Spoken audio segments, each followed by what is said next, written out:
చూస్తున్నాం విజయవాడ గాంధీనగర్లో ఘోరం జరిగింది. తన వివాహితర సంబంధానికి అడ్డొస్తోందని చెప్పి 18 నెలల చిన్నారని హతమార్చింది ఓ తల్లి. 5 ఏళ్ల కిందట ప్రేమ వివాహం చేసుకున్నారు, 2 పిల్లలను కూడా కన్నారు. అయితే భర్త స్నేహితుడైనటువంటి మరో వ్యక్తితో భార్య రహస్యంగా సహజీవనం చేయడం మొదలుపెట్టింది. పాపని తీసుకొని ఓ రోజు వంశీ, అంటే ఇక్కడ ఎవరైతే సహజీవనం చేస్తోందో ఆ వ్యక్తి పేరు వంశీ రూమ్కి వెళ్ళింది సదరు భార్య. ఇద్దరి మధ్య గొడవ రావడంతో 18 నెలల పాపని గోడకేసి కొట్టాడు వంశీ అనే వ్యక్తి. పాప సహజంగా చనిపోయినట్టుగా అత్త మమ్మల్ని నమ్మించే ప్రయత్నం కూడా చేసింది భార్య. అనుమానంతో భర్త ఆరా తీయగా అసలు విషయం బయటపడింది. వంశీతో సహా పట్టుకొని పోలీసులకు అప్పగించారు అత్తింటి వారికి. నిందితుడు వంశీ పైన గతంలో కూడా పోక్సో కేసు నమోదైంది. ఇక్కడ ఫోటోలో కనబడుతున్నటువంటి ఆ నీచ్ కమిన్ కుత్తేగాడే ఆ 18 నెలల పాపని హతమార్చింది. అటు ప్రేమించి పెళ్లి చేసుకున్నారట ముందు ఆ భార్య ప్రేమించి పెళ్లి చేసుకుందంట. ప్రేమించి పెళ్లి చేసుకున్న తర్వాత వారిద్దరికి 2 పిల్లలు కూడా పుట్టారు. 4 నెలల బాబు, 18 నెలల పాప. అయితే ఎప్పుడు అత్తింటి వారి నుంచి నేను పుట్టింటికి వెళ్తున్నానని చెప్పి వంశీ ఇంటికి వెళ్ళేదంట. వంశీతో వేరే రూమ్ తీసుకొని అక్కడ సహజీవనం చేస్తూ వచ్చేదంట. ఓ రోజు పాపను తీసుకొని వెళ్ళింది. పాపను తీసుకొని వెళ్ళిన తర్వాత అక్కడ వెళ్ళాక వంశీకిను ఆ భార్యకి, ఈ వంశీ ఎవడో కాదు, మళ్ళా భర్త స్నేహితుడే, ఆ మహిళ యొక్క భర్త స్నేహితుడు. సో భర్త స్నేహితుడు వంశీతో అక్రమ సంబంధం కాస్త ఇప్పుడు ఆ పాప ప్రాణాలు తీసే వరకు వచ్చింది. ఓ రోజు వంశీ ఉన్నటువంటి ఆ రూమ్కి ఎక్కడైతే సహజీవనం చేస్తూ ఉన్నారో అక్కడికి వెళ్ళేటువంటి ఆ క్రమంలో పాపం కూడా తీసుకెళ్ళి అక్కడ వెళ్ళిన తర్వాత వంశీకి ఆ మహిళకి కొంత గొడవ జరిగింది. ఈ గొడవ కారణంగా వంశీ కోపంతో ఆ పాపని గోడకేసి కొట్టాడంట. కాళ్ళు పట్టుకొని గోడకేసి కొట్టాడంట. అంటే ఎంతటి పాపిస్తోడు! వీడికి శిక్షలు, లేకపోతే పోలీస్ స్టేషన్లో ఉంచడాలు, లేకపోతే రిమాండ్కి తరలించి బిర్యానీలు, లేకపోతే మంచి గుడ్ బాయిల్డ్ ఎగ్ ఇవన్నీ పెట్టడం కాదు దీనికి. వీడిని అదే మాదిరిగా కాళ్ళు పైకి తల కిందికి వేసి ఓ చెట్టుకు బయలాడదీసి వచ్చిపోయే వాళ్ళందరితో చెప్పు చివురు పట్టి కొట్టిస్తూ ఉండాలి చచ్చిపోయేదాకా. ఈ మాటనే మాట్లాడుతున్నందుకు చాలా ఇబ్బందిగా కూడా ఉంది. ఒక జర్నలిస్ట్గా ఈ న్యూస్ రూమ్ నుంచి మాట్లాడుతూ ఐఎమ్ వెరీ సారీ. బట్ చూడండి, ఆ 18 నెలల పాప ఏం తప్పు చేసింది? మీ రంకుకు అడ్డొస్తుందని నా పాపను హతమార్చింది. అంతలా మీకు ఆ పాప ఇష్టం లేకపోతే వదిలేయండి, మీ సావు మీరు సావండి. బయటికి పోతారా, ఇంకో దగ్గరికి పోతారా? పాప ఆ మహిళ కూడా ఎంత పిచ్చిదంటే, ఎంత ఇంకా దుర్మార్గురాలంటే, ఆల్రెడీ ప్రేమ పెళ్ళి చేసుకుంది, తన భర్తని ప్రేమ పెళ్ళి చేసుకుంది. ఆ ప్రేమ పెళ్ళికి ఫలితంగా ఓ బాబు ఓ పాప 2 పుట్టారు. ఆయన ఏదో ఉద్యోగం సద్యోగం చిన్న ఉపాధి పని చేసుకుంటూ కుటుంబాన్ని పోషిస్తూ ఉన్నాడు. వేరేటోడు కావాల్సి వచ్చిందా నీకు? భర్త స్నేహితుడు, వాడు కూడా స్నేహితులను నమ్మినందుకు భర్తకే, అంటే తన భర్తకే టోకర పెట్టింది వంశీగాడు అంటాడు కూడా. ఆ పాపని గోడకేసి కొట్టిండనేటువంటి ఈ ఒక్క మాటే చాలా కలవర పెడుతోంది. ఏం జరిగి ఉంటుందో పాప, మా పాప ఎంత బాధపడి ఉంటుందో.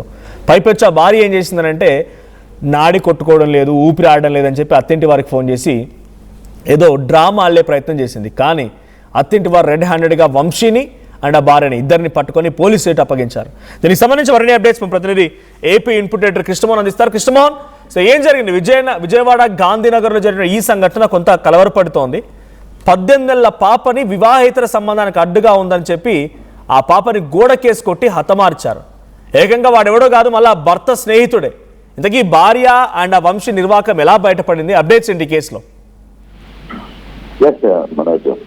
అక్రమ సంబంధం 2 ఏళ్ల చిన్నారిని, అంటే 1 సంవత్సరం 8 నెలలు ఉన్న చిన్నారి హర్షిత బలి తీసుకున్న పరిస్థితి. యాక్చువల్గా ఈ కేసులో చాలా ట్విస్టులు ఉన్నాయి. మన బేసిక్గా దీంట్లో కృష్ణా జిల్లా గన్నవరం నియోజకవర్గం, యాక్చువల్గా గన్నవరం నియోజకవర్గంలోని చెంచు కాలనీకి సంబంధించిన వ్యవహారం. అంటే యాక్చువల్గా వీళ్ళు బేసి కూడా వీళ్ళిద్దరూ హర్షిత వాళ్ళ తండ్రి తరుణ్ కుమార్ కావచ్చు, తల్లి కావచ్చు, వీళ్ళిద్దరు కూడా చెంచు కాలనీకి సంబంధించిన వ్యక్తులు. వీళ్ళిద్దరూ అక్కడ లవ్ చేసుకుని ప్రేమ పెళ్లి చేసుకుని తర్వాత అక్కడ బిడ్డలను కూడా కట్టారు. ఒక అబ్బాయిని, ఒక పాపని. అయితే ఇదే సమయంలో తల్లి నిందితుడు వంశీ ఎవరైతే పాపను హత్య చేశాడో నిందితుడు వంశీని ప్రేమిస్తుంది. ప్రేమించిన సమయంలో ఇది ఒక 6 నెలల ముందు తండ్రికి విషయం తెలుస్తుంది. యాక్చువల్గా ఈ ఫస్ట్ ఫ్రేమ్లోనే వీళ్ళిద్దరూ కలిసి ఉండడంతో తండ్రి తరుణ్ అక్కడ నిందితుడు వంశీని కొంత హెచ్చరిస్తారు. అయితే ఆ తర్వాత నుంచి వీళ్ళిద్దరి మధ్య కూడా గ్యాప్ ఉంది. కాకపోతే తల్లి నిందితుడు వంశీని మర్చిపోలేక ఈ బిడ్డను తీసుకుని తల్లి అప్పుడప్పుడు వంశీ దగ్గరికి విజయవాడలోకి వస్తుంటుంది. విజయవాడకి వచ్చి విజయవాడలో సత్యనారాయణపురం సమీపంలో ఉన్న పురం పోలీస్ స్టేషన్ దగ్గరికి వచ్చి అక్కడ ఈమెని రహస్యంగా కలవడం. ఎందుకంటే ఈ తరుణ్ భార్య కూడా వాళ్ళ తల్లి విజయవాడ సమీపంలో ఎక్కడో పనిచేస్తుంది. ఆమె దగ్గరికి వెళ్తున్నాననే నెపంతో తీసుకుని వచ్చి వీళ్ళిద్దరూ కలిసే పరిస్థితి చేస్తున్నప్పుడు సడన్ గా నిన్న జరిగిన ఈ సంఘటన నిజంగానే చాలా హృదయ విచారకరం. కారణం ఏంటంటే పుట్టిన ఈ 1.5 అంటే సంవత్సరం 8 నెలలు గల ఈ హర్షిత బాగాలేదు, తనకు నచ్చలేదని ఒక కారణంతో ఈ మానవ మృగం వంశీ ఆ పాపని కాళ్ళు పట్టుకుని గోడకేసి కొట్టడం, అక్కడికక్కడే చనిపోతుంది. చనిపోయిన నేపథ్యంలో ఈ విషయం కొడుకు ద్వారా తండ్రికి తెలుస్తుంది. ఇట్లా పాప చనిపోయింది, పాప ఎలా చనిపోయింది అనేది తెలియట్లేదు, పాప అయితే చనిపోయిందని చెప్తున్నారు అని తండ్రి ద్వారా తండ్రి తెలుసుకున్న తర్వాత తండ్రి వెంటనే గన్నవరం నుంచి విజయవాడకు వచ్చి అసలు ఏం జరిగింది అని ఎంక్వైరీ చేసుకోవడం, చూడడం, తర్వాత అసలు విషయం బయటపడడం. దీనికి కారణం వంశీ అతని భార్య ఇద్దరు అని తెలియడం. దాంతో నిన్న సత్యనారాయణపురం పోలీస్ స్టేషన్ కి వెళ్లి 0 FIR నమోదు చేశారు. అయితే ఈ FIR ని తిరిగి గన్నవరం పోలీస్ స్టేషన్ కి తరలించే పరిస్థితి అయితే ఉంది. ఇప్పుడు ప్రస్తుతానికి ఎన్ని అదుపులో తీసుకున్నారని చెప్పి పోలీసులు అయితే చెప్తున్నారు. కానీ ఇప్పుడు దాకా ఏం జరిగింది అనేది ఇంకా తెలియలేదు. 5 సంవత్సరాల కొడుకు చెప్పిన సమాచారం ద్వారానే ఈ విషయాన్ని తండ్రి కూడా తెలుసుకున్నాడు. మొదట వీళ్ళకి తండ్రికి కూడా చాలా లేట్ గా తెలిసింది. జరిగిన సంఘటన తర్వాత ఏదో ఊపిరాడలేదు, లేదు బాగలేదు అని చెప్పి ప్రయత్నం వీడు అండ్ ఈమె భార్య ఇద్దరు చేసినప్పటికీ తర్వాత 5 సంవత్సరాల కుమారుడు తండ్రికి ఫోన్ చేసి ఇది జరిగింది, ఇట్లా జరిగిందని చెప్పడంలోనే తండ్రి అలర్ట్ అయ్యాడు. తండ్రి వచ్చి పూర్తిగా ఆహారాన్ని చూసి ప్రయత్నం చేసి పోలీసులకైతే చెప్పిన పరిస్థితి.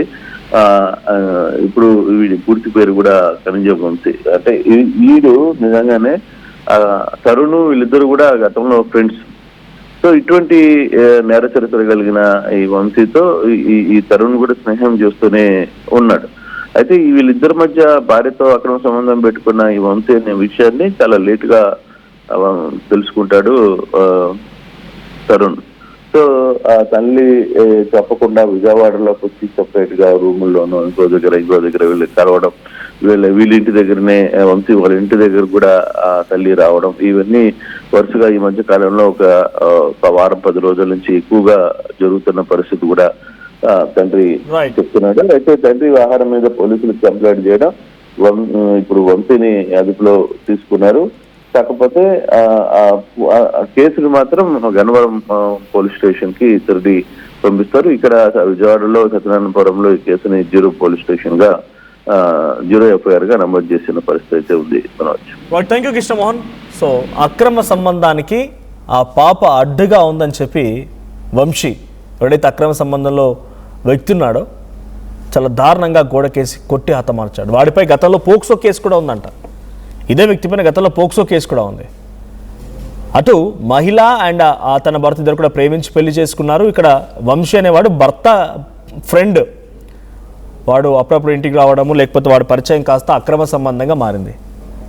భర్త ఉన్నాడు, అత్తమామ ఉన్నారు, పిల్లలు ఉన్నారు, చాలా చక్కగానే జీవితం అది వదిలేసి వీడి మాయలో పడిపోయి ఆ పాపని హతమార్చుకుంది ఆ తల్లి. ఇక్కడ డెఫినెట్గా మహిళను కూడా క్వశ్చన్ చేయాల్సిందే. She should also be punished. ఒకసారి ఆ భర్త అంటే ఈ పాప తండ్రి మాట్లాడుకొచ్చారు ఆర్టీవీతో. ఏం మాట్లాడారో చూడండి. అన్నవరం ఎస్టీ కాలనీ కోనచెరువు దగ్గర మా పాపని పలానాడు చంపాడు. గన్నవరంలో ఉంటాడు, కనజ వంశీ అనేవాడు. మా పిల్లల్ని ఏం జరిగింది అనేది ఏంటనేది తెలియదు. విజయవాడలో జరిగింది ఇది. విజయవాడలో పలానా చోట వర్క్ చేస్తాడు. కొరియర్ దాంట్లో చేస్తాడు. పలానోడు ఇలా మా పిల్లల్ని ఇప్పుడు మీ అవసరం అతనికి ఎందుకు వచ్చింది? పిల్లల్ని అవసరం 4 రోజులుగా మా ఆవిడకన్నా ఆడికి అక్రమ సంబంధం ఉంది. అయితే ఆ పిల్ల నాకు నచ్చలేదు అని చెప్పి నేను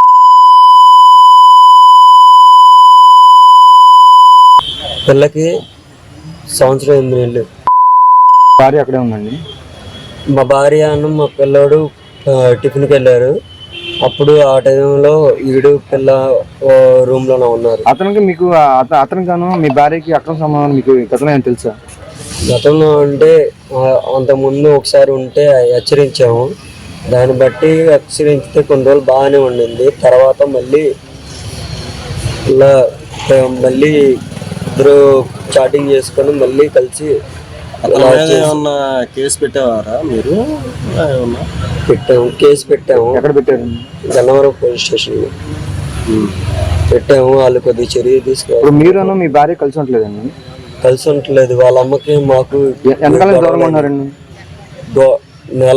నెల అవుతుంది. వాళ్ళ అమ్మకి బాగాలేదని చెప్పి మేమే 10 రోజులు టైఫాయిడ్ జ్వరం వచ్చిందని చెప్పి పంపించాము. పంపిస్తే వాళ్ళ అమ్మ దగ్గర ఉందో లేదో తెలియదు. వాళ్ళ అమ్మ దగ్గర ఉందా అని చెప్పి ఫోన్ చేసి మాకు పిల్ల చాలా కారణం అంటే ఎవరు? ఇప్పుడు మీ ఆవిడ ఆడు కలిసి చేశారా లేకపోతే ఏం జరిగిందంట? వాడే చంపేశాడని నాకు చాలా నమ్మకం. వాడికి నచ్చలేదని చెప్పానని నాలోంచి నచ్చలేదని చెప్పి పిల్లల్ని చాలా చిత్రహింసలు పెట్టి గోరుతో గిల్లి మీకు ఎంతమంది పిల్లలండి? 2 పిల్లలు అది గోరులతో గీరి పిల్లల్ని పొట్ట మీద నొక్కేసి పిల్లల్ని గాలట్లేదని చెప్పి వచ్చి మా ఆవిడకి ఆ పిల్లకి చెప్పడం, తిరిగి వచ్చి చెప్పడం అలా చేశాడు. అది ఏం జరిగిందని ఏంటనేది తెలియదు. మీకు ఎలా సమాచారం తెలిసిందండి? ఇది విజయవాడలో జరిగింది అంటున్నారు కదా? విజయవాడలో జరిగిందంటే ఇక్కడ మేము తీసుకొచ్చిన తర్వాత ఇలా మా పెద్దలతో అడిగిన తర్వాత సమాధానం ఇలా చెప్పారు.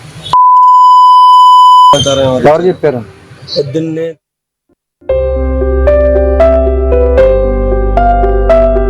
చిన్న చిన్న ఆనందాలు 35 ఏళ్లుగా నా జీవితంలో లేవు. 35 ఏళ్లుగా నేను డైపర్లలో బ్రతికాను. 6 సెంటీమీటర్ల ఫిస్టులా నా మూత్రాశయంలో లీక్ కారణమైంది. ఎవరూ నాకు సహాయం చేయలేకపోయారు. AINUలో వైద్యులను కలిసే వరకు. అక్కడ వారు రోబోటిక్ శస్త్రచికిత్సతో నాకు పరిష్కారం ఇచ్చారు. వారు నా ఆత్మవిశ్వాసాన్ని కూడా తిరిగిచ్చారు. Precision Care makes it possible.